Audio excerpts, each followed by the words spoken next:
ഇന്ത്യയോട് കാണിച്ചതിനെല്ലാം അതേ നാണയത്തിൽ വാങ്ങിക്കൂട്ടുന്ന പാകിസ്ഥാനെയാണ് നമ്മളിപ്പോൾ കണ്ടുകൊണ്ടിരിക്കുന്നത്.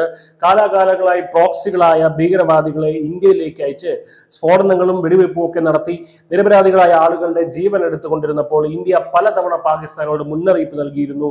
സ്നേഹപൂർവ്വവും അല്ലാതെയും എല്ലാം ഇന്ത്യക്കെതിരായുള്ള ഭീകരരെ വളർത്തുന്ന ഒരു വിളനിലമായി പാകിസ്ഥാനെ മാറ്റരുതെന്ന് പാകിസ്ഥാനോട് പലതവണ പറഞ്ഞിരുന്നു. പക്ഷെ അവർ കേട്ടില്ല. അന്ന് നമ്മുടെ മുന്നറിയിപ്പിന് പുല്ലുവില കൊടുത്ത പാകിസ്ഥാൻ ഇപ്പോഴിതാ അതേ അപേക്ഷയും അഫ്ഗാനിസ്ഥാന്റെ വാതിൽക്കൽ ചെന്ന് മുട്ടേണ്ട ഒരു അവസ്ഥയിൽ എത്തി നിൽക്കുകയാണ്. ഇസ്ലാമാബാദിൽ മാരകമായിട്ടുള്ള ചാവേർ സ്ഫോടനം ഇന്നലെ ഉണ്ടായതിനെ തുടർന്ന് ബലൂച്ച് ബോർഡറുകളിലും അഫ്ഗാൻ സമീപമുള്ള പഷ്തൂൽ ബോർഡറുകളിലും മാത്രം ഒതുങ്ങി നിന്നിരുന്ന ഒരു യുദ്ധാവസ്ഥ ഇപ്പോൾ രാജ്യ തലസ്ഥാനമായ ഇസ്ലാമാബാദിലേക്കും എത്തിയിരിക്കുകയാണെന്ന് പാക് പ്രതിരോധ മന്ത്രിയായിട്ടുള്ള ഖ്വാജ ആസിഫ് പറഞ്ഞു.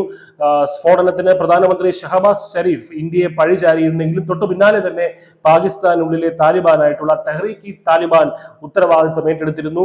തൊട്ടു പിന്നാലെ അഫ്ഗാനിസ്ഥാൻ ഈ സ്ഫോടനത്തിൽ അപലപിക്കുകയും ചെയ്തു. ഇതാണ് പാകിസ്ഥാനെ ചൊടിപ്പിച്ചിരിക്കുന്നത്. പണ്ട് ഇന്ത്യയോട് പാകിസ്ഥാൻ കാണിച്ചിരുന്ന അതേ ഇരട്ടത്താപ്പ് തന്നെയാണ് ഇപ്പോൾ അഫ്ഗാനിൽ നിന്ന് ഇവർക്ക് ഇപ്പോൾ തിരിച്ചു കിട്ടിക്കൊണ്ടിരിക്കുന്നത്. അതായത് അത് അങ്ങനെ കിട്ടുമ്പോൾ അവർ തന്നെ അവരുടെ പ്രോക്സികൾ അയച്ച് ഭീകരവാദം നടത്തുന്നു എന്നിട്ട് അപലപിക്കുന്നു. അതിപ്പോൾ തിരിച്ചു കിട്ടിയപ്പോൾ ഇവരുടെ പിടിവിട്ടു പോയിരിക്കുകയാണ്. അഫ്ഗാൻ അകത്ത് കയറി അടിക്കുമെന്ന് പറഞ്ഞ പാക് പ്രതിരോധ മന്ത്രി ഖ്വാജ ആസിഫ് പേരെടുത്ത് പറയാതെ ഇന്ത്യയോടും പോർവിളി മുഴക്കിയിരിക്കുകയാണ്. പാകിസ്ഥാൻ ഒരു യുദ്ധാവസ്ഥയിലേക്ക് കടന്നിരിക്കുകയാണ് എന്നാണ് ഖ്വാജ ആസിഫ് പറഞ്ഞിരിക്കുന്നത്. ഒരു സ്റ്റേറ്റ് ഓഫ് വാർ, ഒരു യുദ്ധാവസ്ഥയിലേക്ക് കടന്നിരിക്കുന്നു എന്ന് പറഞ്ഞിരിക്കുകയാണ് ഖ്വാജ ആസിഫ്. വലിയൊരു സൈനിക സന്നാഹത്തിനെ തന്നെ ഇന്ത്യയുടെ അതിർത്തിയിലേക്ക് അയച്ചതായിട്ട് ടെഹ്റാൻ ടൈംസ് റിപ്പോർട്ട് ചെയ്യുന്നുണ്ട്.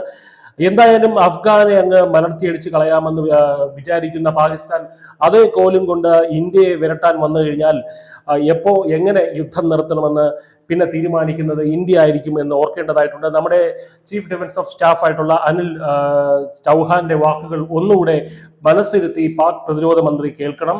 അതിങ്ങനെയാണ്: ഇന്ത്യ യുദ്ധം ചെയ്യുന്നുണ്ടെങ്കിൽ അത് ജയിക്കാൻ വേണ്ടി മാത്രമായിരിക്കും. കാരണം യുദ്ധത്തിൽ ഒരിക്കലും രണ്ടാം സമ്മാനമോ സിൽവർ മെഡലോ പ്രോത്സാഹന സമ്മാനമോ ഇല്ല. News desk, news India Malayalam.